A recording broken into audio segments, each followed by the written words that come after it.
de Alagoas, Nova Fraternidade. Acesse www.radiobrasilespírita.com.br.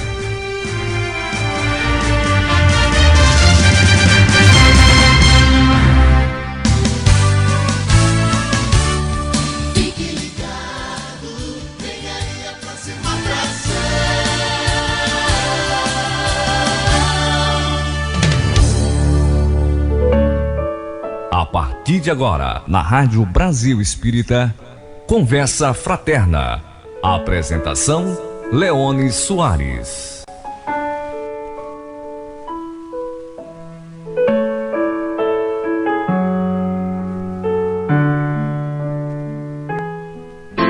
Leone Soares.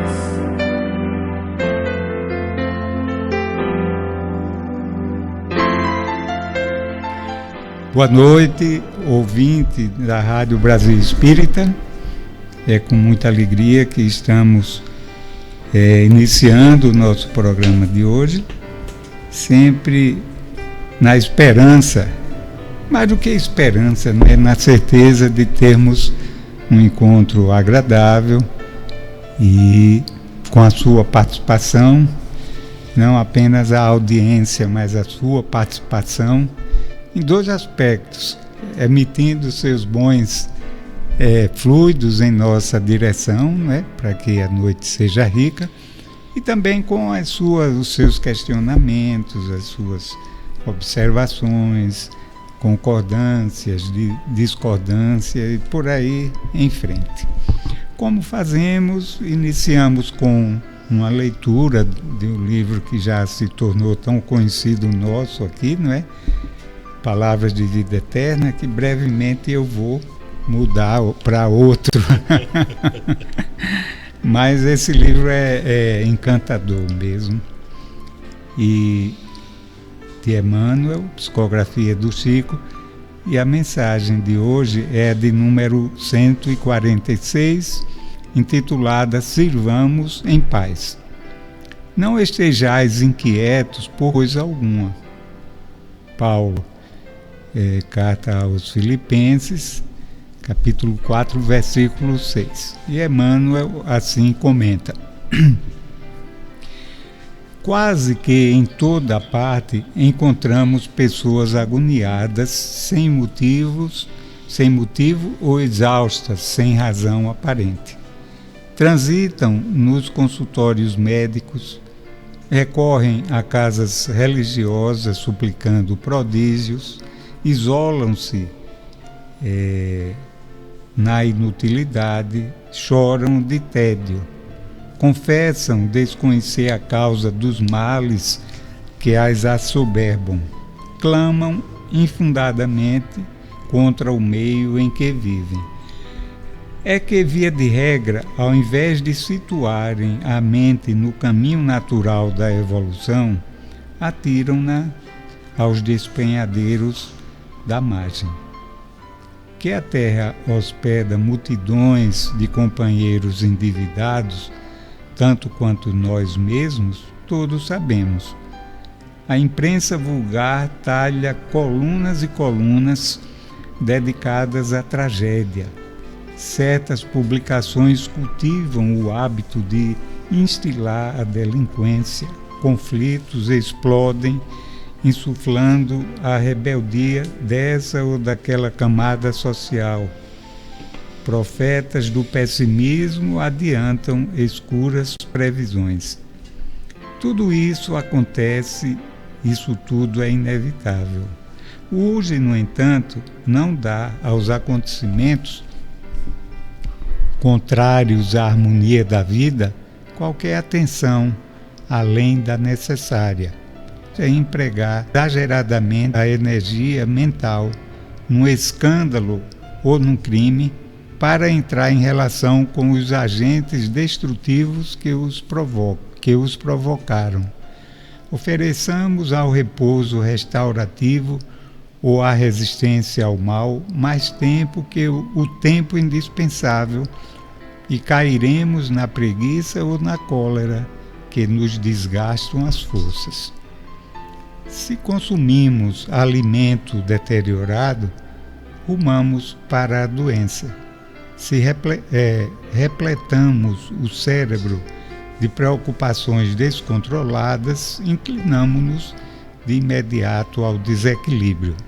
Contra semelhantes ajustes, exortou-nos o profeta Paulo: não estejais inquietos por coisa alguma, como a dizer-nos que compete a nós outros, os que elegemos Jesus por mestre, a obrigação de andar no mundo, ainda conturbado e sofredor, sem gastar tempo e vida em questões supérfluas, prosseguindo firmes na estrada de entendimento e serviço que o Senhor nos traçou. Maravilha, não é? A gente não se cansa de dizer que as mensagens de Emmanuel são muito lúcidas, muito esclarecedoras e sempre vão com um acerto muito grande ao cerne das questões. Ele falando dos problemas aqui que sempre nos afetaram e que hoje continua também nos afetando, né? Dos nossos desacertos, dos desencontros, das doenças de toda a ordem, e a gente vê que o problema não é novo, não é? É um problema que se arrasta e que nós ainda, ou pelo menos a grande maioria de nós, não tivemos a maturidade suficiente para equacionar toda essa problemática. E como ele nos sugere, focando os nossos pensamentos, as nossas ações, as nossas energias no bem, no que temos a construir, a fazer, e os problemas sempre existirão e terão sempre a magnitude que a gente dê a eles.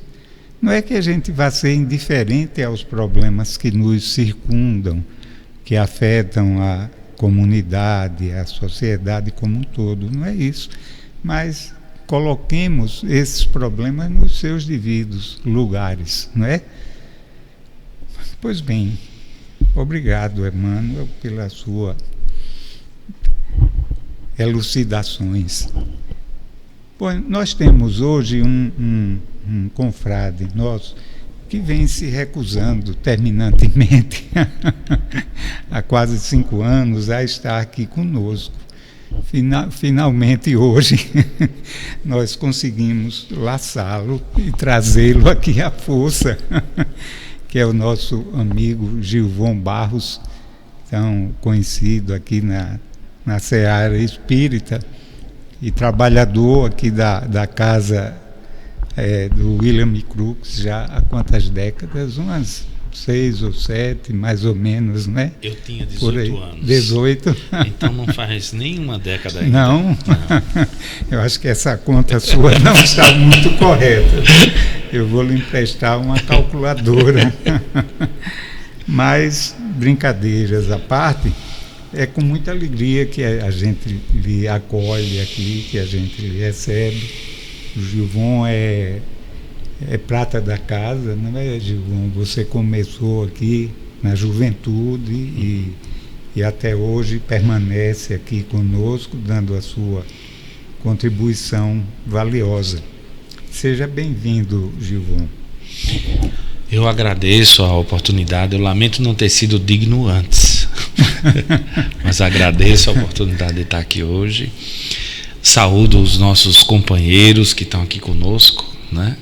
E muito especialmente aos ouvintes da Rádio Brasil Espírita, o nosso abraço fraterno, ao Leones pelos bons sentimentos, né? E pelo carinho que nos acolhe aqui. Muito obrigado. Obrigado, Gilvon.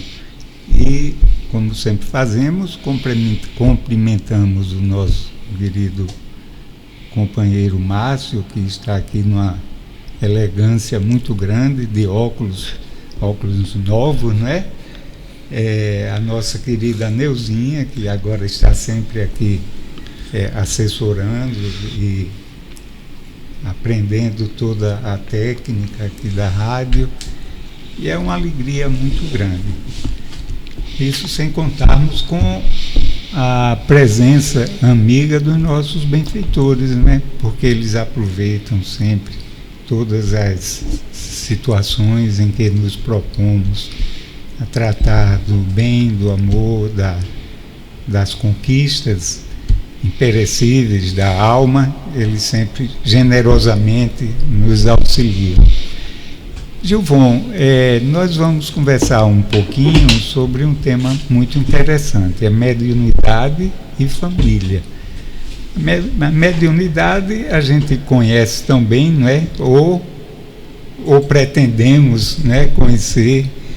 É uma característica, como diz Kardec, orgânica nossa, mas de origem espiritual, não é? De uma necessidade evolutiva do nosso espírito, da nossa alma, e de sorte que é um tema muito enriquecedor, não é? Porque a mediunidade, ela se faz muito presente entre todos nós, em alguns de uma forma mais intensa, não é? Mais ostensiva, e que precisa de luzes, né, para o seu bom exercício.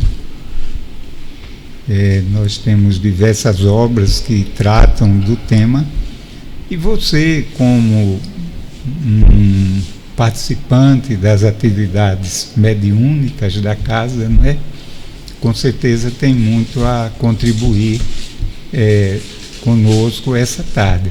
A gente gostaria de dizer aos nossos ouvintes que os nossos meios, não é, de contato com a rádio já todos conhecem, e que a gente se sentirá muito feliz com a participação de todos, não é? Trazendo contribuição, etc.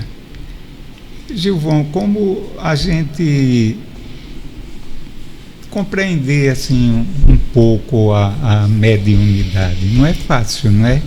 É um tema muito complexo. É um tema em que, pela sua familiaridade que é intrínseca, a mediunidade, ela é tão natural, ela está tão introjetada, né, na nossa vida, que ela se confunde com a nossa própria espiritualidade. E dessa forma, como tudo que nos é familiar, a gente tende a rotular ou não compreender profundamente. Jesus, certa feita, chegou a afirmar que ninguém é profeta em sua terra. Como a dizer que quando a gente cresce com alguém, ainda que seja um profeta, é necessário um distanciamento para que a gente possa perceber com clareza com quem nós estamos lidando, qual é, para além da personalidade, a característica daquela pessoa. Talvez de forma análoga a gente possa falar sobre a mediunidade. Apesar dela estar entranhada na nossa existência, de ser uma força da natureza, como você bem citou, apesar de etéreo, né? O pensamento é etéreo, a inteligência é etérea, mas ela se radica no corpo. A beleza é uma abstração, mas a gente sabe reconhecer a beleza quando vê pela forma. Ela se radica no corpo, né? De forma análoga, a mediunidade se radica, apesar de ser um atributo da alma, ela tem uma sede por onde ela se expressa. E nesse processo de expressão, que eu acredito que seja uma das grandes contribuições do Espiritismo para a humanidade, é a compreensão do propósito da mediunidade e a desmistificação da relação do homem com o plano espiritual, né? O homem encarnado com o plano dos desencarnados, naturalizando, desmistificando, estabelecendo leis, regras que estão na natureza. A compatibilidade fluídica é uma ideia interessantíssima trazida por Kardec antes que nós descobríssemos, por exemplo, a compatibilidade sanguínea. À época de Kardec, nós não sabíamos como se poderia fazer a doação de sangue, a tipagem sanguínea, o fator RH. Nós ainda não discutimos essas questões.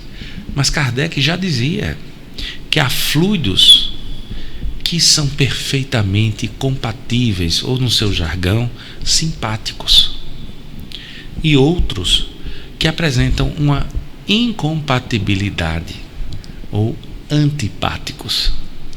Veja que coisa interessante, ele já colocava a questão da compatibilidade fluídica, já dizia que nem todo médium pode receber todo e qualquer espírito. Já definia com muita clareza o escopo da atuação dos espíritos sobre a matéria. Já colocava que os espíritos agem sob a inteligência ou influenciam as nossas emoções, os nossos sentimentos, os nossos pensamentos, mas que, via de regra, não agem diretamente sobre a matéria.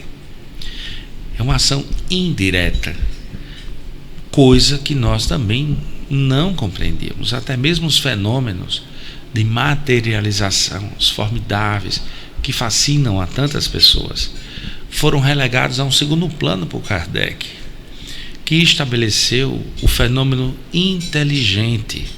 Ele entroniza a ideia de que o fenômeno mediúnico não é uma espetacularização. E nós vivemos a era da espetacularização. Então eu não vou dar só uma palestra, eu tenho que dar um espetáculo, né? Eu não vou só escrever um livro, ele tem que ser a coisa mais bela do mundo.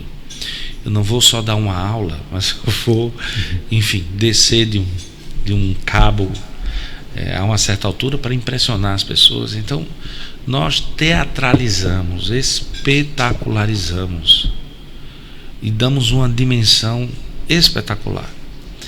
E Kardec foi na contramão, né, dessa proposta. Quando a mediunidade preenchia todos os jornais da época, quando as mesas giraram, e mesmo antes, com as irmãs Fox em Hydesville, e em Nova York, o enorme sucesso que foi no estado de Nova York, em que se fez o caso das irmãs Fox, sacudiu o mundo. Então havia um interesse extremo em relação à mediunidade. Arthur Conan Doyle, o autor do Sherlock Holmes, foi também espírita e escreveu um livro fascinante, A História do Espiritismo. E em seu capítulo 7º, ele dedica um capítulo somente ao que ele chama do espírito franco do francês. E lhe presta uma com sua característica análise e humor inglês, aquele humor ácido, discutível, mas que me agrada, confesso. Ele traz algumas reflexões muito interessantes, porque de fato Kardec lutou contra muitas ilusões, desfez muitas fantasias, e abrir mão dessas ilusões, né? Alguém que lança uma proposta religiosa como é o Espiritismo, partindo do pressuposto de que milagres não existem.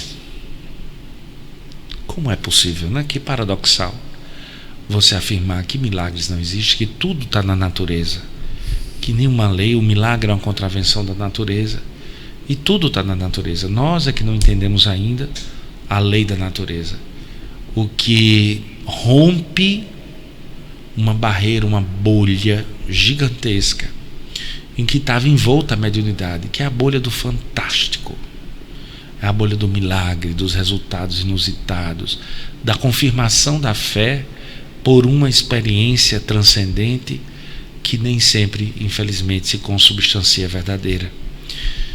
Tiago já avisava: não creais em todos os espíritos, mas vedes antes se são de Deus. E Kardec estabelece um método, que é o da mensagem, da universalidade da mensagem, da coerência e da universalidade da mensagem. O foco não é quem traz a mensagem, nem o impacto ou quão espetacular seja essa mensagem. O foco é a universalidade. Essa mensagem é reproduzida por diferentes médios, em diferentes circunstâncias, em diferentes momentos. Essa pedra de toque, né? Em coerência com a ciência, né? Os conhecimentos da ciência, os ensinamentos de Jesus, né? Perfeito. Chegando ao ponto de afirmar que quando o Espiritismo divergisse da ciência, seguíssemos a ciência. Bem notada, a ciência não, também a ciência que nós infelizmente vemos muito pseudociência, né? Que não vem ao caso, mas a ciência que se debruça com honestidade sobre a hipótese, com isenção, não é? Com isenção, com respeito, considera a hipótese, porque uma ciência que a priori descarta uma hipótese não pode se colocar como ciência, né? Sem provas, sem a discussão à luz da razão, não pode. Ô Gilvão, hoje a gente conversar sobre tudo isso é fantástico, não é? E eu diria até simples, não é? A gente falar sobre tudo isso.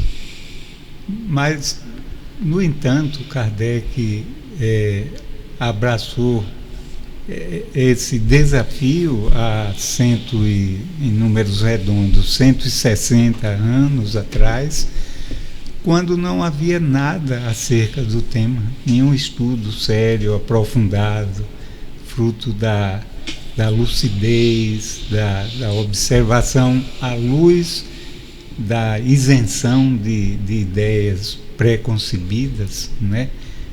E foi um trabalho assim importantíssimo de Kardec, né?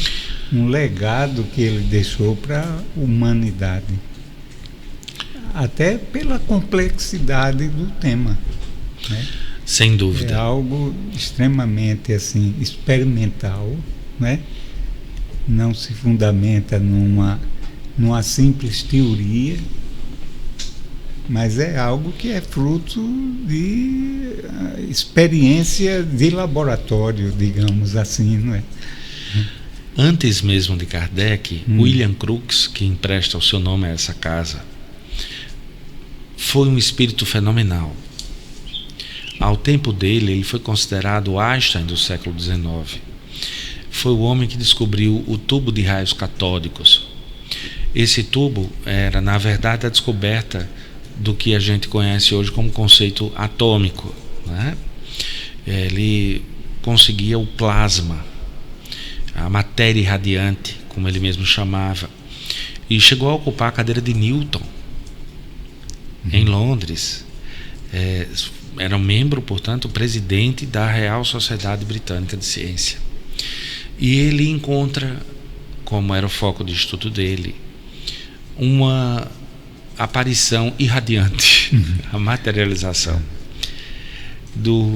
E foi um fenômeno fantástico, porque quando as primeiras materializações aconteceram, os seus colegas se juntaram a ele na pesquisa. E o espírito foi pesado, Kate King. O espírito foi pesado, medido, impresso às mãos em parafinas, retirado a amostra do seu cabelo, das unhas, tal grau de materialização que se chegava.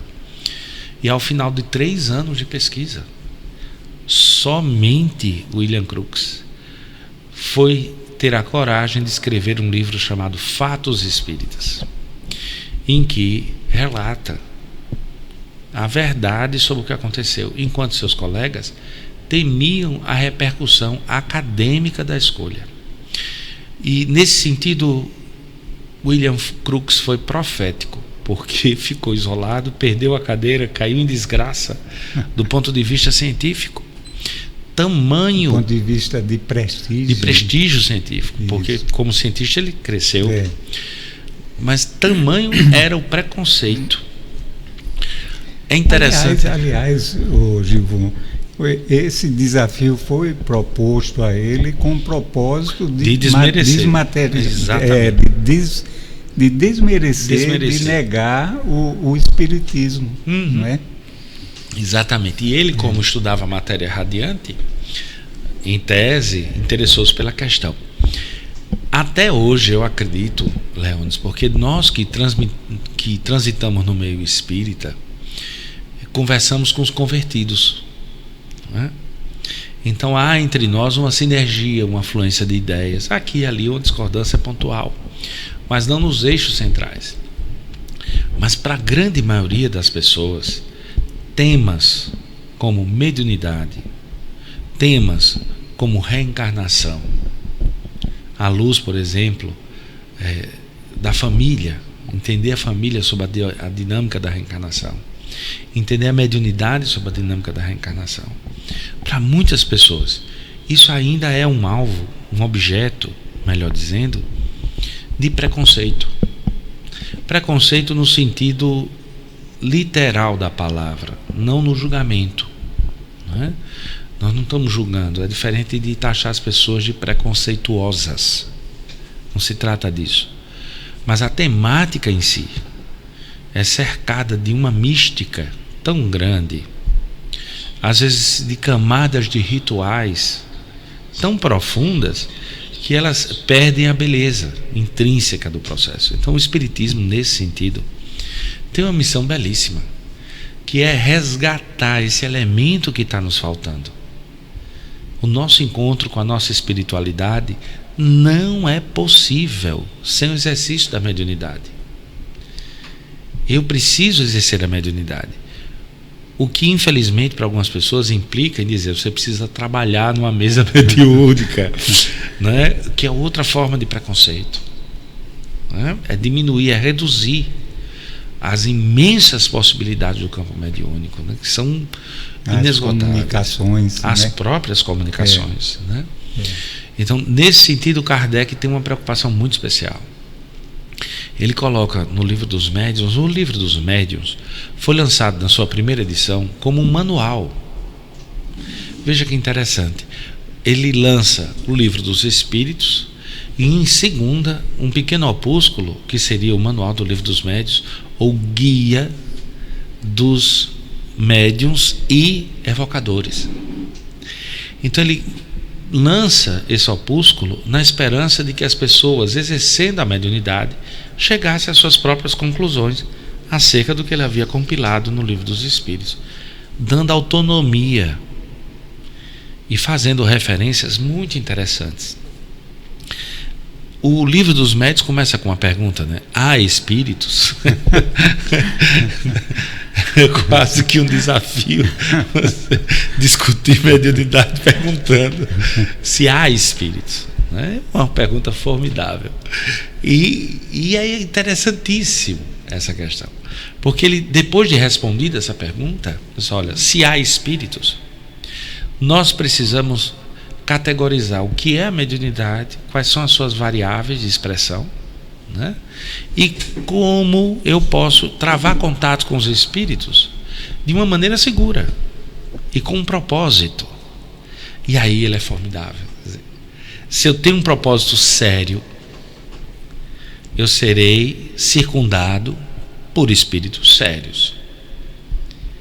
Ele divide as reuniões, né, em reuniões frívolas, que nós esperamos que jamais aconteçam, né?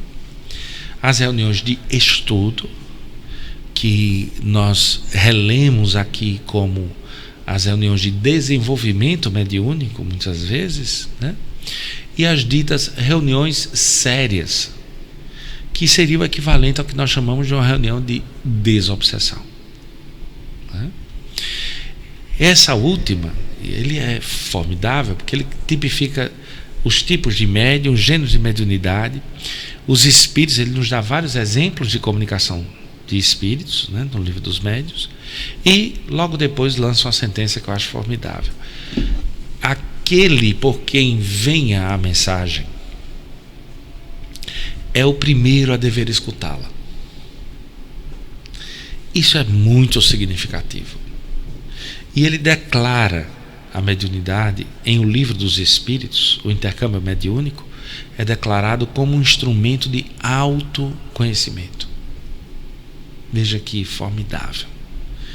Então a mediunidade é posta como uma necessidade humana de autoconhecimento, de contato com a sua espiritualidade, de integração com o seu próprio caminho. Nós, de certa maneira, fazemos releituras disso, cada um à sua maneira, né? Sem também julgamentos. E via de regra, como quase tudo, a gente acaba tomando para o outro. Então é bem comum a gente escutar a gente aplicar o outro, né? Porque os ensinos, aquela coisa, né? Quando Jesus diz orai e vigiai, a primeira imagem que surge são os olhos abertos e olhando ao redor. Mas a vigilância a que ele se refere é de fato a única coisa que você pode controlar na sua vida, com muito esforço, com muito sacrifício, que é você mesmo. E mesmo assim a gente perde a vigilância e muitas vezes nós fazemos o que a gente não quer fazer, né? Nós fazemos aquilo que a gente não gostaria de fazer.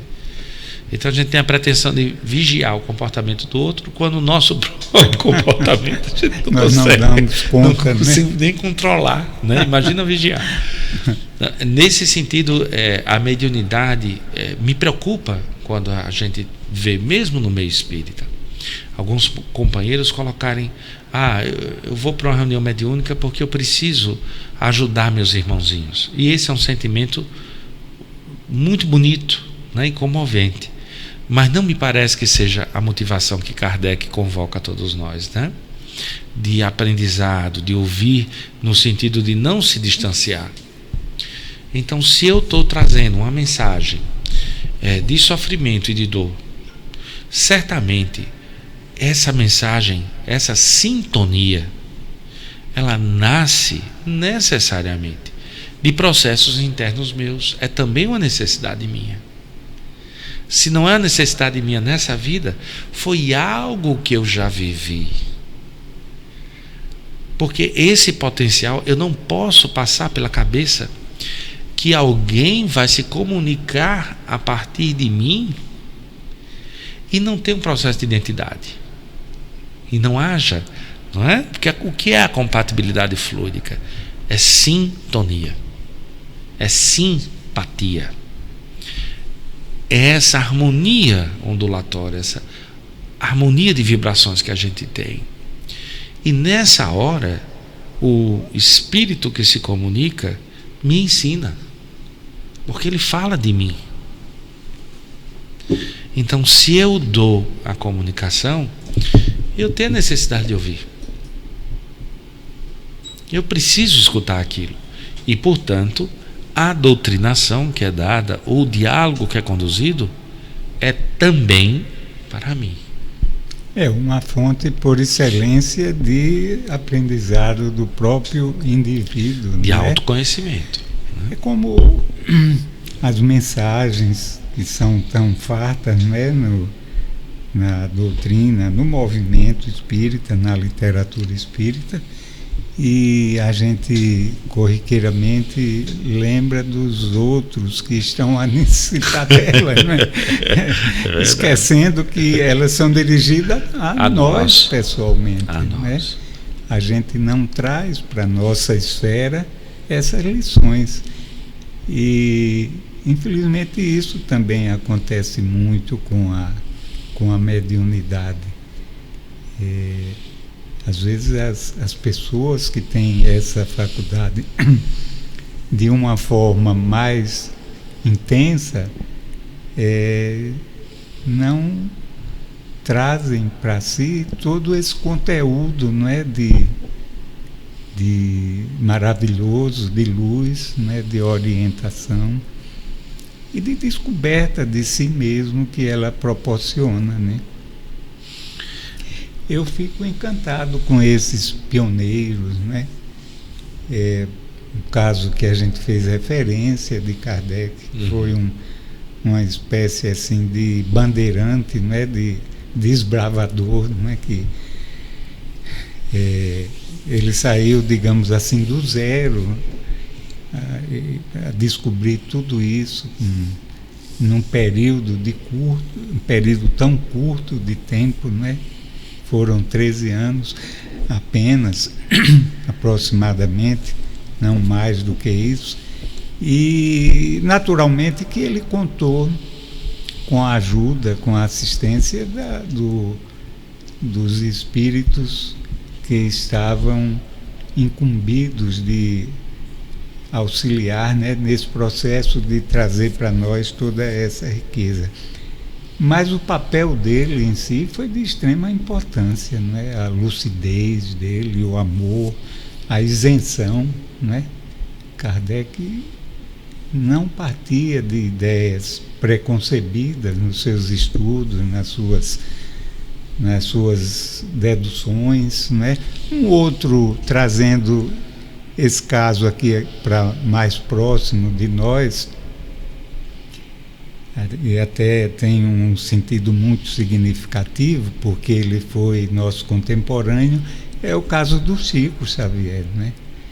Que vivenciou tudo isso quando aqui entre nós não era conhecido os caminhos, os métodos, a forma de se conduzir, né? Havia muita censura, muita reprovação. São espíritos missionários, né?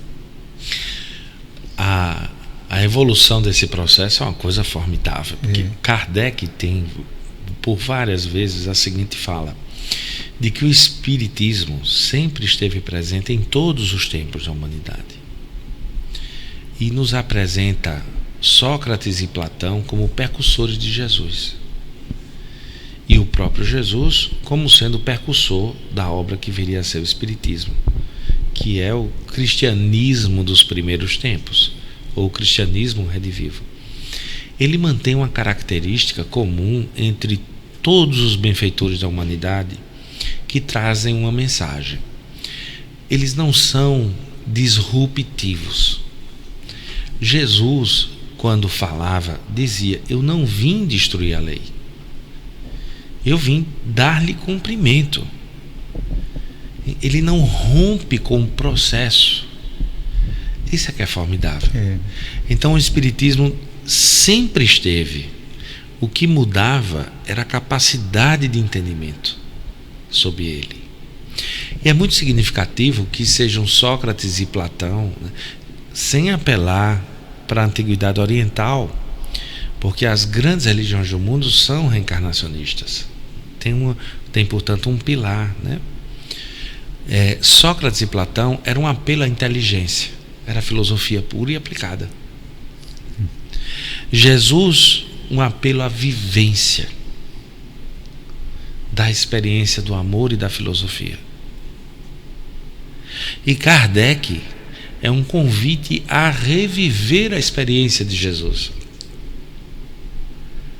a não dicotomizar, não separar a religião da filosofia e da ciência. A volta a essa unidade. O nosso Chico, e aí a gente tem que ter muita felicidade, nós só vamos ter clareza do que significa Chico Xavier daqui a algumas dezenas de anos. Como aconteceu com o próprio Kardec, como aconteceu com o próprio cristianismo.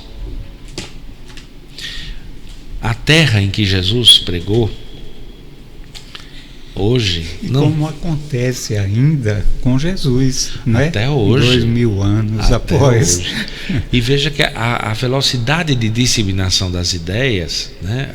A propagação dessas ideias mudou o mundo. Ernest Renan chega a afirmar que aquele filho do carpinteiro da Galileia dividiu a história em duas porque não cabia nela, né? Depois de Jesus e antes de Jesus, você tem uma mudança de paradigma, independentemente de ser cristão ou não. Você lança luzes e ideais que vão longe. E o fantástico é que de fato Jesus agia dentro do escopo religioso que havia entre os judeus. Várias das falas de Jesus são falas da tradição judia. Ele não era disruptivo. Kardec, quando chega, nos trazendo o Espiritismo, apresenta o Espiritismo como presente em todas as eras da humanidade. Então, dá essa continuidade. Você está falando de uma forma interessante e talvez algumas pessoas não entendam ou levem ao pé da letra a sua fala, de que o Espiritismo sempre esteve presente, né? Mas se refere aos valores, às ideias, certamente, né? Ao conteúdo, à proposta, à percepção de vida, de mundo, de universo. Essencialmente os 3 pilares a que se refere Kardec, né? A imortalidade da alma, a comunicabilidade dos espíritos e a reencarnação. Esses 3 eixos sempre estiveram presentes. Eles vão sendo depurados e apresentados ao longo, como dizia Sócrates, o bem é sempre o bem, o mal é sempre o mal. O que muda é como nós percebemos o bem e o mal ao longo do tempo, né? Então os pilares do Espiritismo sempre estiveram presentes, porque são as leis da natureza, não há diferença. E você veja como essa perspectiva espírita é interessantíssima, porque Darwin trouxe o discurso do evolucionismo darwiniano em 1860, por sinal o ano de lançamento do Livro dos Médiuns. Kardec em 1857, 3 anos antes, sem contato com a pesquisa de Darwin, lança a ideia de evolucionismo, de evolução, não só para a matéria, que formidável, né? Mas assim como a matéria tem uma pressão de adaptação, onde não o mais forte, mas o mais adaptado sobrevive e prevalece, perfeitamente harmônico com as palavras de Jesus: os mansos herdarão a terra, né? Porque a mansuetude, a mansidão, são características adaptativas do ponto de vista moral que nos permitem sobreviver na terra. E que ela não se apresenta como resistência a essa dinâmica, não é? Que é um grande problema nosso, não é? É a gente resistir às mudanças, às ideias novas e boas, não é? A mansidão é o oposto da resistência, talvez, nesse sentido. Nesse sentido, né? Exatamente. Então, quando eu sou resistente, brigão, digamos assim, contra a realidade objetiva, né? Sou contra por ser. Sou o eterno contraponto. Então, naturalmente, a minha situação é insustentável. Hoje a gente utiliza um termo muito interessante chamado sustentabilidade, né? Nós estamos começando a entender que existem modelos de comportamento, modelos de comércio, modelos econômicos que não são sustentáveis.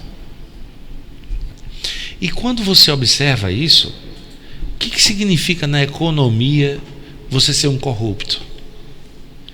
Significa que você torna aquele ambiente de negócio insustentável. Ele não pode suportar esse comportamento moral. De certa forma, é o que coloca o Espiritismo, que assim como existe uma pressão evolutiva do ponto de vista material, essa pressão já é resultado de uma outra, que é a pressão evolutiva moral.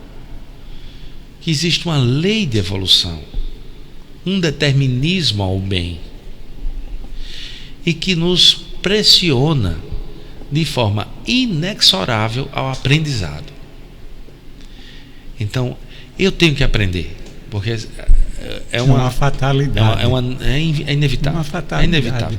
As pessoas dizem assim: seguir o Evangelho é muito difícil. Claro que nós concordamos. Jesus já coloca: existe uma porta larga e uma porta estreita, né? Se me amas, toma a tua cruz e segue-me. Então, ele não engana ninguém, nem ilude ninguém em relação às dificuldades. Mas o fascinante é o seguinte: se é difícil você fazer ou se adaptar moralmente, resistir a isso é impossível. É muito difícil perdoar. Mas imagine continuar com rancor, com mágoa, com raiva. Você adoece. E interessante, não é, Gilvão? É que todos nós estamos submetidos a essa realidade. Quer nos apercebamos ou não. Não é? Quer a gente se dê conta disso ou não. É como, digamos assim, fazendo um comparativo, é como a lei de gravidade. Se você tem conhecimento dela ou não, não importa, você está submetido a ela. Não, o desconhecimento não lhe isenta das ações dela sobre você, não é? Mesmo que eu agora grite 3 vezes que não acredito na gravidade, se eu pular, eu caio. Não pule, por favor. Não, porque principalmente do alto. Porque não adianta. Gilvão, uma coisa maravilhosa que para mim tem uma sublimidade e uma capacidade de melhor organizar as minhas ideias, que são tão pobres, é essa compreensão que o Espiritismo traz para nós acerca do universo, não é? E nesse contexto, a nossa pequena terra e Jesus como nosso governador. Quer dizer, tudo que vem acontecendo aqui, né, em termos de meios de promoção da nossa transformação, tudo isso tem acontecido sob a égide de Jesus, né? Desde aqueles mais primitivos rudimentos que foram apresentados a nós num passado mais remoto, passando pelos conhecimentos posteriores, né, passando por Sócrates, Platão, né, Moisés, que foram trazidos por ele mesmo, Jesus, posteriormente a doutrina espírita como esse foco luminoso de luz. Tudo isso obedece a uma coordenação única, né? São elementos constituídos com um propósito de transformação nossa, de nos fazer sair daquela condição primária de percepção da nossa consciência, né, enquanto seres, e atingir uma plenitude, uma angelitude que está a nos aguardar e que fatalmente todos nós chegaremos a ela. Eu acho isso maravilhoso. Isso nos dá a mim dá um conforto muito grande e uma serenidade. Traz para mim uma percepção de que todas as dificuldades pelas quais eu pessoalmente passo, e a comunidade, e a sociedade, e a humanidade como um todo, são, digamos assim, instrumentos a nos preparar para essa realidade maior, a despertar em nós esses valores, não é? Que nos farão criaturas mais plenas, mais felizes. Então, com certeza, o que nos aguarda deve ser coisa assim maravilhosa em termos de plenitude, de realização enquanto ser imortal. Não me refiro à realização como profissional ou o que seja, que também faz parte do contexto, mas isso é muito pouco em relação a essa realização como filho de Deus, como nós somos. Né? A Então, nossa amiga Delza Gitaí, tem uma fala que eu acho linda. Ela tem um poder de síntese muito grande, além de uns olhos muito bonitos. Eu sempre digo que ela é a nossa Susan Sarandon. Tem o mesmo olhar, parece fisicamente o mesmo olhar. lembre-se que você é casado. Não, mas os laços de afeto perpassam. Ela tem uma fala interessante. Ela diz o seguinte: nós somos o projeto pedagógico de Deus. A primeira vez que eu escutei isso, eu disse: nossa, quanta arrogância. Mas primeiro é o projeto, e segundo, não é nosso. Uma das belezas que o Espiritismo nos traz, que a sua fala evoca, é exatamente o fato de que o propósito da existência, que é um propósito de aprendizado. Então a gente não veio aqui para sofrer, nem veio aqui para pagar, nem estamos aqui para ser punidos. Nós viemos para aprender, nem mais nem menos. É o aprendizado, é a conquista desse processo. Ô Gilvão, e mais do que aprender, né? Aprender a amar, não é? Que é o fundamento Também, de tudo, não é? também. Porque todos os outros, todo aquilo que nos cerca, o conhecimento e tal, são ferramentas para a gente aprender a amar, né? São instrumentos utilizados por nós para atingirmos essa plenitude do amor, porque essa é a essência divina. Sócrates, no banquete, dá uma definição de amor formidável. E como Jesus foi precedido por Sócrates e Platão, certamente, e aí a inferência não tão certa porque é minha, mas a referência a amor que Jesus faz é validada pelos conceitos platônicos e socráticos. Então Sócrates diz que aprendeu. Ou o contrário, né? Jesus valida mas do ponto de vista cronológico. Sim. Então ele diz lindamente, né, que aprendeu com a mulher Eritusa de Demereteia, que pelo nome era uma sábia, e ela afirma que amar é querer sempre o bem. Amar é querer sempre o bem. É interessante porque geralmente quando a gente fala em amar, a gente parte do princípio do sentimento, não é?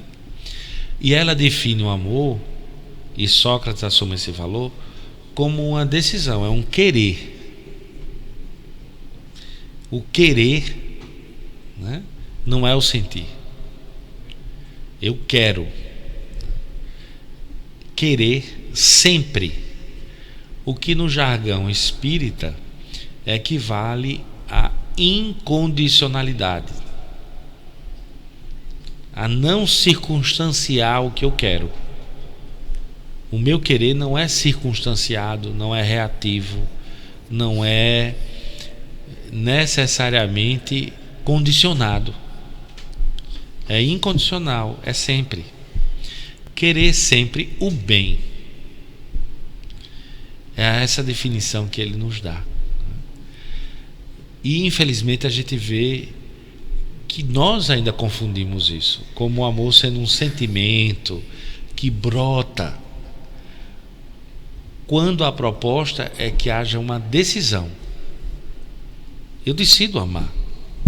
Se vai dar certo, como vai ser, em quanto tempo. É o amor incondicional. A gente não sabe, mas é a escolha. Agora, na essência mesmo, a gente fica com elucubrações acerca do amor, porque a gente não sabe o que é.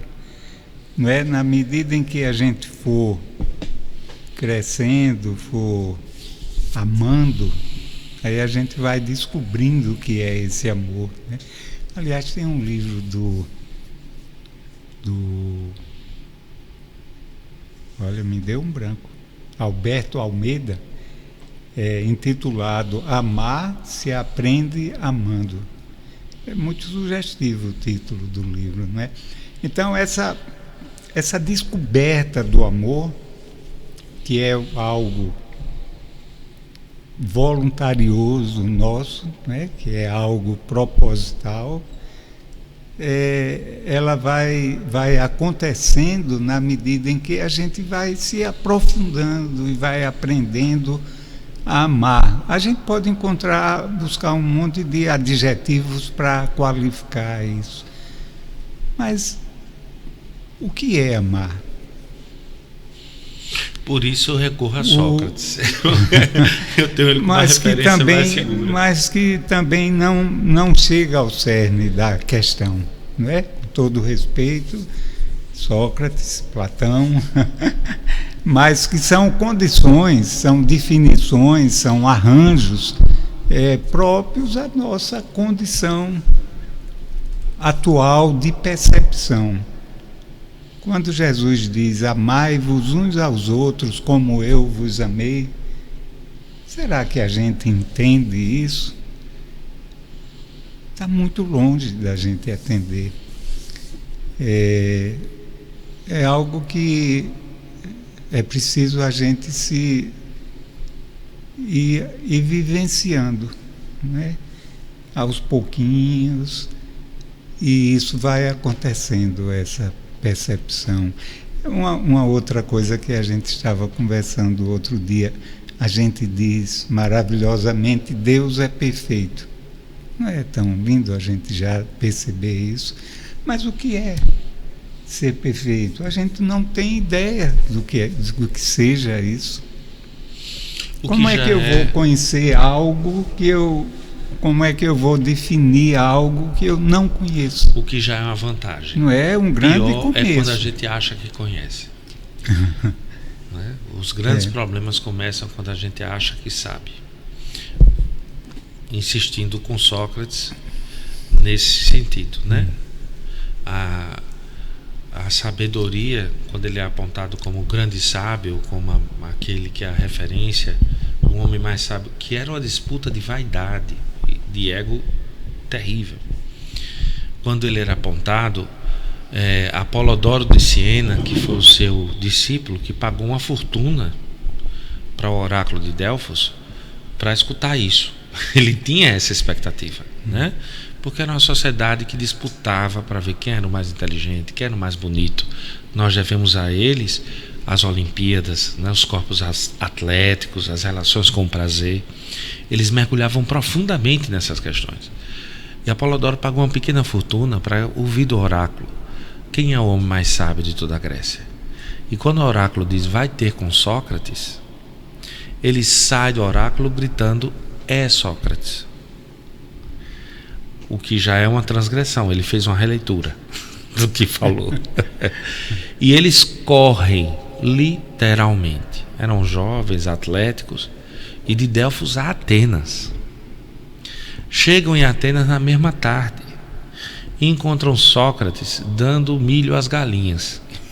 Imagine a cena. Um homem velho, um veterano da guerra do Peloponeso, né?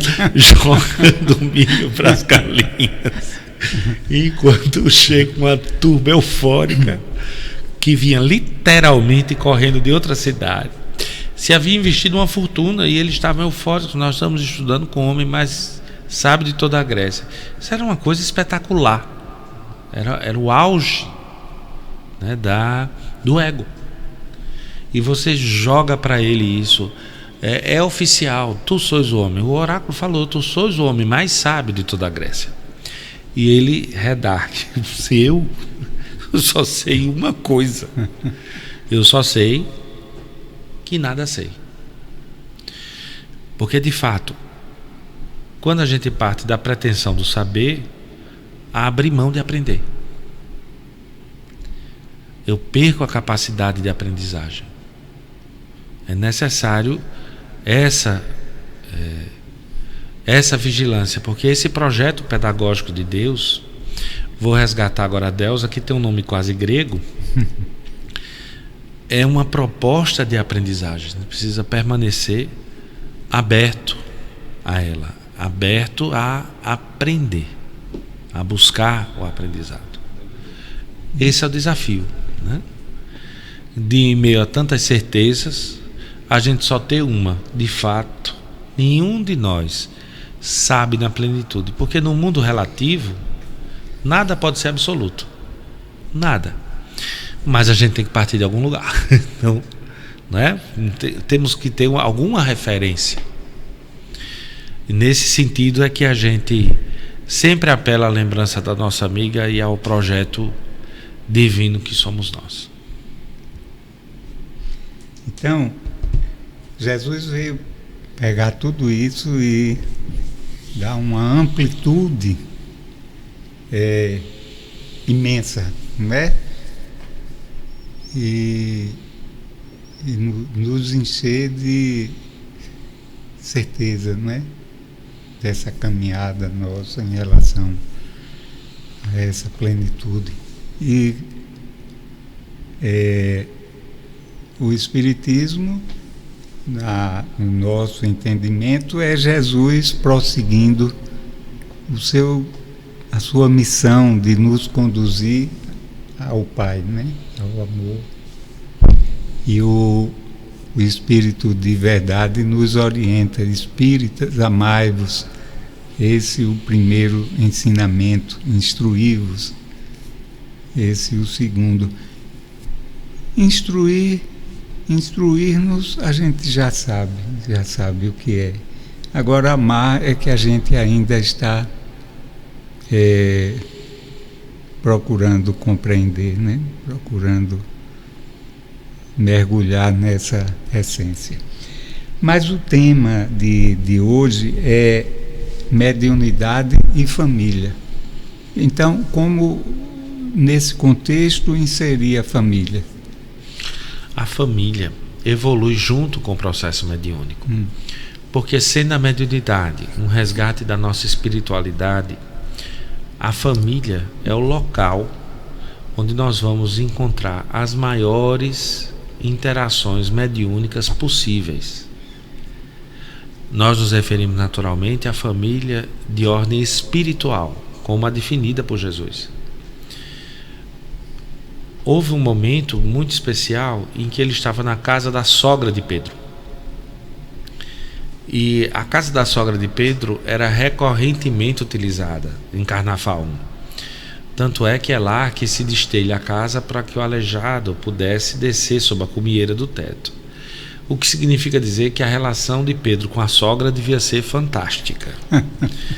Porque destelhar a casa a sogra era com a sogra e era uma relação muito especial. Uma certa tarde, alguém avisa a Jesus: sua mãe e seus irmãos estão aqui para tomá-lo. A expressão não deixava dúvidas, né? Tomar era quando alguém perdia o equilíbrio mental.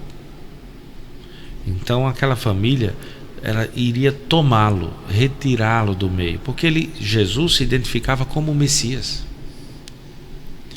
E a mãe e os irmãos, naturalmente não cabe julgamento, talvez com sentimento de proteção, de zelo, desejavam evitar um mal maior. Então estavam lá para tomá-lo. Depreende-se que a pergunta foi maldosa, porque se expôs Jesus em meio à multidão. E ele faz uma pergunta que ecoa até hoje: quem são minha mãe e meus irmãos? A pergunta por si não faria nenhum sentido para aquelas pessoas, porque a mãe não pode restar dúvida, e os irmãos, se a mãe é um laço necessariamente consanguíneo, que é como nós temos família hoje. O conceito familiar se assenta essencialmente na consanguinidade ou na convivência. Então não se poderia perguntar quem é sua mãe e seus irmãos, porque essas duas referências, os dois marcos, são essenciais. E Jesus, então, diante da estranheza de todos, diz que todo aquele que faz a vontade do meu Pai é minha mãe, é meu irmão. Então, o ato de ser familiar a Jesus não é nem ter consanguinidade e tampouco de convívio. Veja que interessante, porque eu posso conviver e não absorver e não estar na mesma sintonia e não ter nenhuma afinidade, né? Então, olha, é aquele que faz a vontade do meu Pai, o que equivale a dizer que está em sintonia com Deus, ou age, né, dentro dessa sintonia com Deus. Esse é da minha família. Então ele identifica o laço familiar como um laço espiritual, que é o da sintonia. Ele vai muito além dos laços da consanguinidade, Muito, né? Ele estabelece mesmo do convívio, outros parâmetros. É formidável, né? é formidável. Isso é tão avançado que mesmo a nossa legislação hoje, a despeito da grande amplitude, que é uma conquista, né, da nossa sociedade, da grande amplitude dos laços familiares, de tantas configurações possíveis no meio familiar, ela não alcança o aspecto da espiritualidade familiar, né? Ela não vai até esse nível. Ela ainda se restringe, ela evolui do ponto de vista consanguíneo até a convivência, as interações, as trocas, né, sinérgicas de carinho, de afeto, de respeito, mas não chega à identificação da sintonia familiar. Naturalmente, sintonia não significa simpatia. Eu sempre tive uma experiência recentemente, um companheiro nosso, nós dividíamos o carro para levar nossos filhos para o colégio. Então, como era o mesmo colégio, morava no mesmo prédio, nós levávamos as crianças juntos, um dia no meu carro, outro dia no dele, nós alternávamos. E eu, como sou uma pessoa curiosa, observei que toda vez que ele viajava, ele colocava numa determinada rádio, numa determinada hora, e não perdia de jeito nenhum. E cada vez que o comentarista falava, ele ficava muito irritado e começava a brigar com o rádio. Eu espero que nenhum ouvinte nosso esteja fazendo isso agora. Mas ele colocava lá para poder brigar. E eu não me aguentei. Eu disse, mas fulano, se é uma coisa que lhe faz mal, por que é que você sintoniza todos os dias dessa hora? Coisa? E aí ele olhou para mim e disse, meu filho, alguém tem que dizer a esse homem que ele é um mentiroso. E eu disse, olha, é sugestivo então, porque o rádio não vai lhe escutar. Então você precisa passar um e-mail, uma mensagem, não, alguma plataforma que você possa interagir, porque pela rádio não vai acontecer. Então ele estava em profunda sintonia, né? Mas não era a sintonia da simpatia, do afeto, do amor, né? Era um laço distônico. Então as nossas famílias, todas elas são formadas a partir da sintonia, o que não significa dizer que esses laços sejam necessariamente de amor, de respeito ou de carinho. Eu estou em sintonia com alguém, não significa que ele seja meu igual. É a família espiritual, é, né? A família espiritual, é onde eu estou situado vibracionalmente. É a isso que se refere Jesus. Qual é a nossa situação? Ora, eu estou em intercâmbio com essa família a toda hora. E como no Livro dos Espíritos nós temos uma dica importante de Kardec, de que para cada encarnado existem aproximadamente 5 desencarnados, significa dizer que apenas 20% da humanidade permanece encarnada, enquanto 80% permanece desencarnada. Imagine, Leones, uma reunião de família no plano espiritual, como deve ser um domingo, uma reunião de domingo da família. Imagina aquele tio fofoqueiro multiplicado por 5, imagina aquele primo multiplicado. Então a nossa família espiritual é muito maior. E como nós somos um caso particular da espiritualidade, não o contrário, o que significa dizer que esse grupo que aqui está encarnado permanece sob a égide, a orientação e a influência do grupo que está desencarnado. Porque o grupo é um só. Somos aqueles aos quais nós nos situamos naquela faixa. E esse grupo se retroinfluencia. Porque dentro desse projeto pedagógico, pedindo a licença, a proposta é nossa. Não existe um plano reencarnatório exclusivo, singular. Nossa reencarnação é dentro de um contexto. Nenhum de nós nasceu sozinho. Nós fomos sustentados, e muitas vezes somos até hoje, por um grupo. Nós vivemos em sociedade. E essa zona proximal, essas pessoas que estão no entorno, algumas das quais às vezes a gente conhece depois, no caminho. Fulano, parece que eu lhe conheço há anos. Né? Só olha, é uma coisa tão interessante, tem tanta assim, não sei de onde é que isso saiu, não sei de onde é que veio. Você me apareceu na vida na hora que eu imaginava que essa coisa não ia acontecer. Esses grupos, esses arranjos, eles têm uma dinâmica fenomenal. E os espíritos usam da mediunidade para nos auxiliar e, por vezes, nos conduzir. Kardec pergunta, né, se os espíritos interferem em nossa vida, e a resposta é preocupante. Mais do que podeis supor, de ordinário são eles que vos conduzem. Eles quem? Aqueles com que nós temos compatibilidade fluídica, que estão na nossa faixa vibratória e que, portanto, constituem a nossa família do ponto de vista espiritual. Ou daqueles que têm uma certa ascendência sobre nós, né? Porque se eles nos conduzem é porque tem uma ascendência de alguma maneira, não é? E essa família, ela vai se ampliando. Essa família, ela não é estática. Não, não absolutamente. É? Você imagine essa família de Jesus. Jesus dizia isso, mas era como se ele quisesse deixar para nós um ensinamento, né, ali. Mas eu acho que a família dele não tinha restrição para ele. Não a única restrição era todo aquele que faz a vontade do meu Pai. Portanto, é infinito. Né? A quem faça a vontade no universo inteiro é da família. Então, de fato, não há limite. E mesmo aqueles, viu, Gilvão, o que eu quis dizer foi isso. Mesmo aqueles que não fazem a vontade do Pai, pertencem à família dele. Né? Não estão excluídos desse contexto. Muito boa a sua fala, né? Para que eu me vigie melhor, para que a gente não deixe ninguém de fora. Não vamos excluir. É um julgamento malvado. Não vamos relegar ninguém para o segundo plano. Vamos, assim, é tão triste dizer isso, mas hipoteticamente é o que se nos apresenta. Não vamos excluir Hitler, né? Desse contexto. Não, ninguém. Ninguém. Quando Jesus faz essa fala da família, me parece que é realmente uma referência à faixa em que vibra. Porque naquele momento ele estava sendo procurado por uma família que era de fato a família consanguínea. Ele não estava negando. Ele estava dando uma amplitude e, portanto, explicando dentro desse contexto. Né?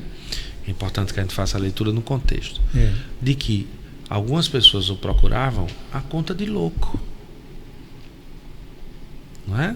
Para desmoralizar, portanto, toda a mensagem que ele trazia. Ele mostrava, portanto, que aquelas pessoas que eram da família dele não tinham identidade com a vontade do Pai, o que é outro aspecto, né? Então é nesse sentido que talvez a gente se coloque com mais clareza. O Gilvão, tem uma pergunta aqui de uma ouvinte nossa. Aliás, eu gostaria até antes de registrar uma mensagem de um nosso amigo do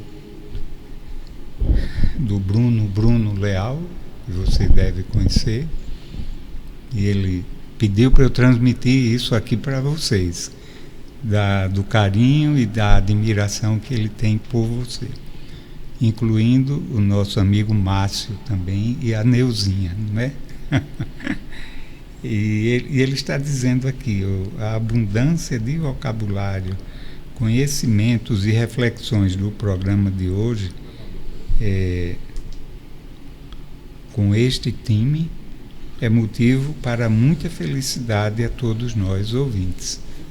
Muito obrigado, Bruno. Você realmente é uma pessoa de um coração sem dimensões, né? Obrigado, Bruno. Um forte abraço pela generosidade. Mas nós temos uma ouvinte aqui que ela nos traz o seguinte questionamento. Luciana, de João Pessoa, nosso boa tarde, Luciana, dessa cidade tão bonita, não é? Ela diz o seguinte: tem um filho que tem visões, ele tem 8 anos, o que devo fazer? Ele entra em pânico, estou desesperada, moro em um sítio.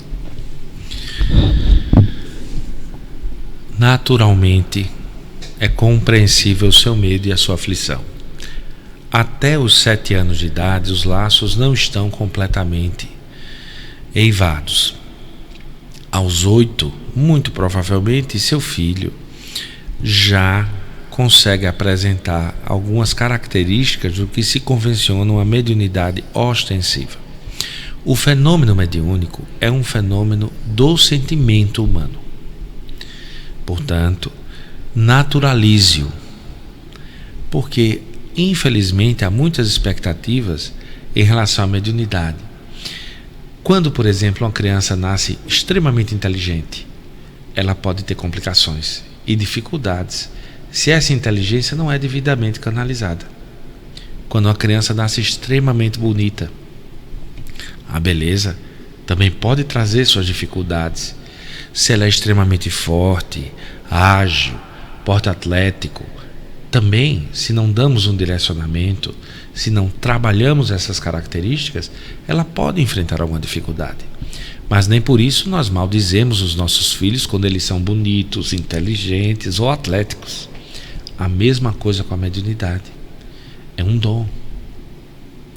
E deve ser tratado como tal, dado o direcionamento. Talvez um primeiro passo é a aceitação. Existe a mediunidade e existem as questões da visão. Um segundo passo é a tranquilidade, que não é emprestada. Ela tem que vir do conhecimento da causa. A senhora deve se debruçar sobre a questão da mediunidade. Busque compreendê-la, busque entendê-la, porque quando a gente ignora, teme. E quando a gente conhece, fica mais tranquilo. Como a senhora nesse momento precisa de tranquilidade, busque informar-se sobre a mediunidade. E em terceiro, é sempre bom, se esses episódios são recorrentes e induzem a pânico, a ansiedade, que se busque um auxílio profissional na pessoa de um psicólogo, na pessoa de um médico pediatra, que possa dar uma palavra de tranquilidade e de segurança, excluir as outras hipóteses, eventuais traumas noturnos, que são muito comuns. Nossos filhos não nascem páginas em branco. Max Weber disse isso no século XIX. Nós nascemos páginas em branco e a sociedade nos corrompe. Nós no Espiritismo sabemos hoje, nós nascemos com cargas multimilenares que nós desconhecemos. E é necessário aceitar isso dentro das existências que nós estamos situados. Seu filho tem um presente nas mãos, uma dádiva, não tenha medo dela, estude, assim como se a senhora tivesse um filho especial do ponto de vista da inteligência, especial do ponto de vista da saúde física, da beleza, e a senhora precisaria estudar qual o melhor encaminhamento para uma criança que é um gênio. Se nós não dermos aquela inteligência, pode levá-la a situações muito difíceis. Qual o melhor encaminhamento para uma criança que é um atleta? Como é que a gente deve direcionar essa energia? De forma análoga. Qual o melhor encaminhamento para uma criança que tem hoje características mediúnicas? Vamos estudar mediunidade, vamos nos aproximar dessa realidade. E pouco a pouco o medo vai se dissipando, chega a segurança e, se Deus permitir, vamos ter resultados fantásticos. Esse é um dom importante para a existência dele. E complementando o Gilvon, viu, dona Luciana, naturalmente, como estudar a mediunidade? Deve estar lhe ocorrendo essa pergunta. A senhora procure uma instituição espírita, não é? Onde a senhora poderá encontrar o apoio necessário, se informe na Federação Espírita aí da Paraíba, dos endereços das instituições espíritas, e veja uma que fique mais conveniente, mais próxima, para a senhora buscar essas luzes, não é? E lembrando que a serenidade é uma grande fonte para nós de tranquilidade, não é? De assentamento, não é? Das nossas intranquilidades, das nossas emoções. E não se aflija tanto assim. E a oração, com certeza, ajudará a senhora a encontrar as soluções. Lembrando também o que o nosso querido Gilvon lembrou, é a senhora buscar recursos também de um profissional sério, abalizado, que possa fazer uma avaliação para ver se não há distúrbio de outra ordem, né? E assim a senhora seguir um caminho correto, não é? O caminho mais adequado. Muito obrigado, que Deus abençoe a senhora, viu? Nós temos uma pergunta aqui, Gilvon, vinda de uma ouvinte nossa do Japão, de longe. E ela diz o seguinte: desejo que o brilhante convidado complemente sua fala. Aí colocou entre aspas: e quanto ao amor, recorro novamente a Sócrates. Fecha aspas. Qual o seu pensamento? É uma pergunta de uma japonesa, provavelmente Nissan, né? Jesus evoca o amor em vários instantes. O amor é compreendido por nossa sociedade atualmente como um sentimento. Tanto assim é que algumas pessoas, mas eu não sinto amor. E o que nos parece que coloca Sócrates e, portanto, Jesus, em várias falas isso fica claro dentro da nossa leitura, é que o amor é uma decisão, é uma escolha, não é um sentimento. Eu decido amar. Tanto assim é. Mas, desculpe, mas isso não define o amor, não é uma decisão. Mas o que é o amor?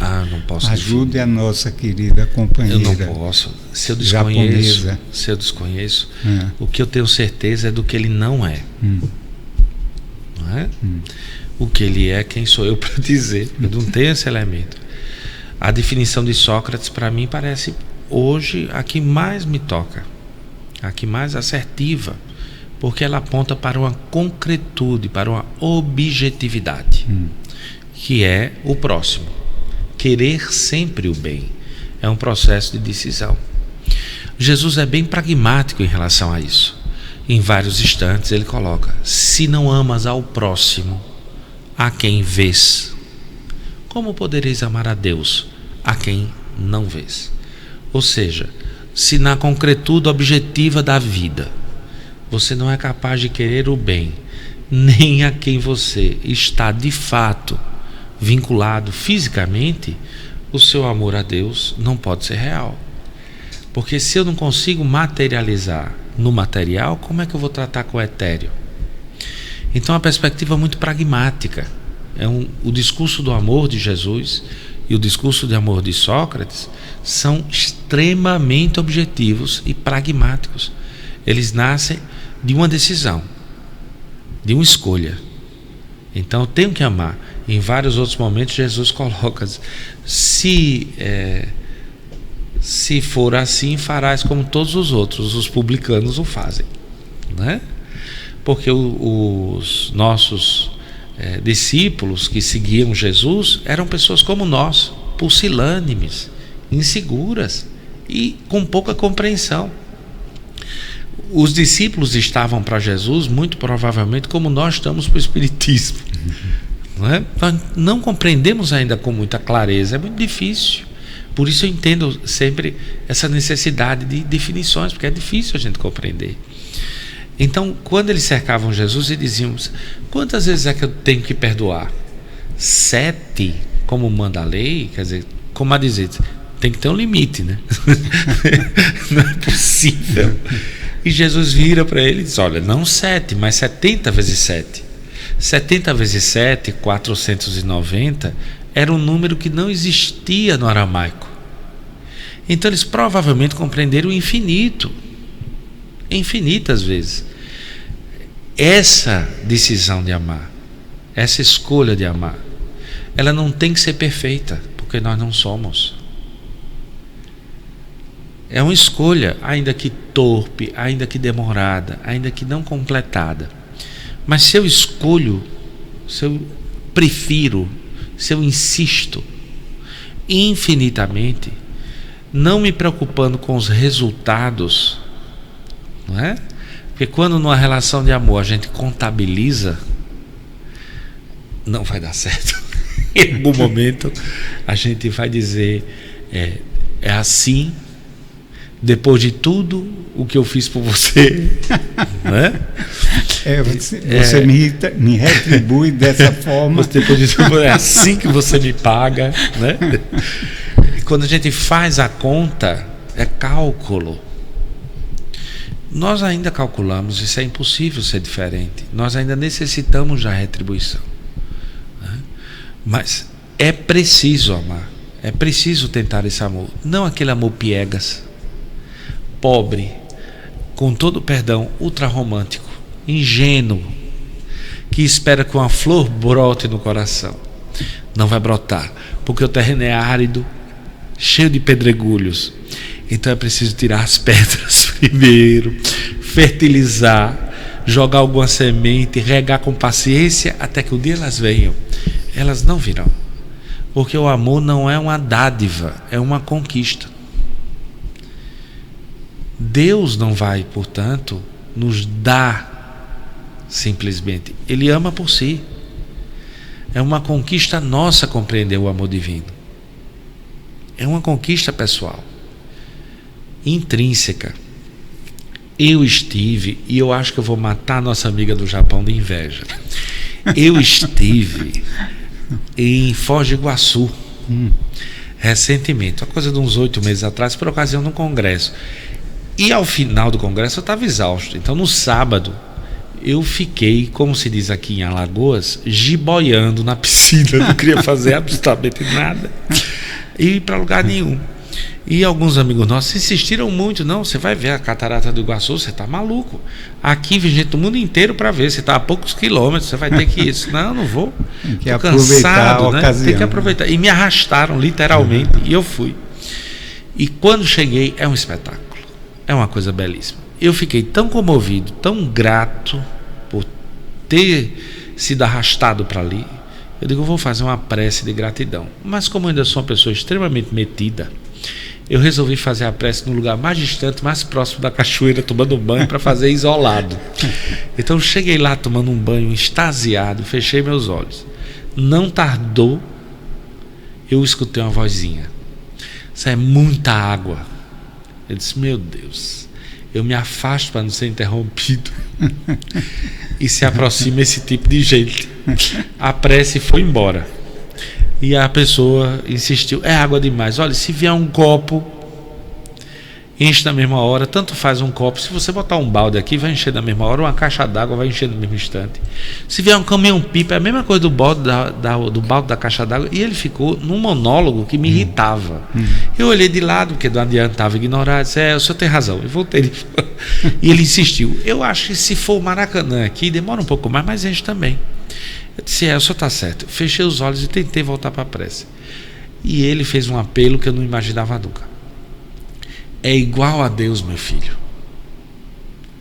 Como eu não entendi a analogia, desconfiei, abri o olho e disse, onde é que isso vai dar? Ele olhou para mim e disse, é igual a Deus. Tanto faz se você chega com um copo, uma caneca, um balde, um caminhão-pipa ou um Maracanã. Deus ama. O que dá limite ao amor de Deus é o tamanho da sua caneca. Eu olhei de novo para ver se ele era encarnado. e se eu não tomei uma lição? E é a pura verdade. Nós não temos consciência do quanto somos amados. Nesse sentido, do quanto nos querem bem. Há toda uma rede de amor que nos sustenta inteira. O problema é que nós reparamos no furo dessa rede, no que passa por essa rede, mas no resto que está integral nós não olhamos. Nós somos muito amados, muito. Emmanuel tem uma frasezinha, não me recordo o livro, que não é exatamente nesse sentido, mas que traz uma analogia que é muito rica também. Ele diz que o rio de bênçãos passa pela vida e está à disposição de todos, e que cada um tira do rio conforme a sua própria medida, né? Então eu tenho que me habilitar a colher mais, né? Veja a elegância de Emmanuel para dizer a mesma coisa. Eu apelo a uma caneca. Gilvon, olha, já passamos do horário. Você vê como aqui o tempo flui tão rapidamente, flui, né? Mesmo. E a gente gostaria de ouvir uma mensagem sua para nós, para os nossos ouvintes. Eu quero agradecer a oportunidade de estar aqui com vocês, ao bem que me faz pessoalmente, né? Esse contato, esse convívio, essa oportunidade de estarmos juntos, porque é verdade que as horas se repetem, mas as circunstâncias, né? Nunca. Então eu queria agradecer aos nossos amigos ouvintes que nesse momento formam uma família conosco, estão na mesma faixa, né, de sintonia, vibrando conosco, interagindo conosco, trazendo através do pensamento, através das redes sociais, dessas novas tecnologias, essa verdadeira integração espiritual a que todos nós estamos submetidos. E dizer que não importa de fato qual a designação religiosa que a gente tem. A espiritualidade, ela se projeta hoje em uma religião. Amanhã pode ser diferente. O que nos interessa é persistir como irmãos. É guardar o essencial, que é esse amor que Deus dedica a todos nós. Esse ser que nós não temos dimensão. Como lindamente você evoca sempre Jesus, Jesus se identifica como o caminho, a verdade e a vida. E ninguém vai ao Pai senão por mim. Como a dizer, para entender Deus, o caminho que você tem para a compreensão divina é passar por mim. Eu sou o que você pode entender de Deus. Temporariamente eu sou o limite. Daí a beleza de dizer que nós somos irmãos e que há um Pai, né? Então que esse Pai continue eternamente a nos abençoar a nos envolver na certeza de que tudo vai passar por esse rio, né? E o que tiver de ruim será levado, porque na marcha progressiva nós só guardamos o melhor. Muito obrigado, um forte abraço aos amigos. Gilvon, muito obrigado. Eu espero que você retorne aqui, né, em outra ocasião. Encarnado ainda. Ainda. E que Deus lhe abençoe nas suas andanças pela vida. Obrigado. Agradecemos ao carinho dos nossos ouvintes, o nosso carinho para a dona Luciana, né? Que a senhora possa estar com as suas esperanças renovadas e serena e confiante no amanhã. E agradecemos também a participação da nossa amiga de lá do Japão, né? Ao Márcio, nosso agradecimento e, sobretudo, a Deus e a Jesus, o nosso irmão maior, né? Por tantas luzes disponibilizadas a todos nós. Uma boa noite.